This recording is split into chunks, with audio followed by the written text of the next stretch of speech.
حضرت ابو طلحہ بن عبیداللہ رضی اللہ تعالیٰ عنہ فرماتے ہیں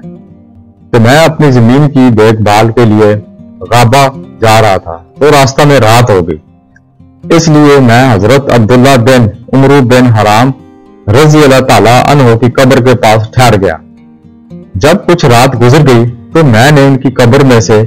تلاوت کی اتنی بہترین آواز سنی کہ اس سے پہلے اتنی اچھی قرأت میں نے کبھی بھی نہیں سنی تھی۔ ناظرین،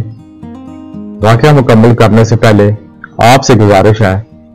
جنہوں نے میرا چینل ابھی تک سبسکرائب نہیں کیا وہ اس کو سبسکرائب کر لیں اور ساتھ بنے بیل آئیکن پر کلک کر کے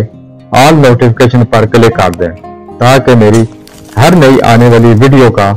نوٹیفیکیشن آپ کو بر وقت مل سکے اور آپ اس کو اسی وقت دیکھ سکیں۔ سبحان اللہ۔ جب میں مدینہ منورہ واپس لوٹ کر آیا اور میں نے حضور اقدس صلی اللہ علیہ وسلم سے اس کا تذکرہ کیا تو آپ صلی اللہ علیہ وسلم نے ارشاد فرمایا، کیا اے ابو طلحہ تم کو یہ معلوم نہیں کہ خدا نے ان شہیدوں کی ارواح کو قبض کر کے زبرجد اور یاقوت کی قندیلوں میں رکھا ہے اور ان قندیلوں کو جنت کے باغوں میں آویزاں فرما دیا ہے۔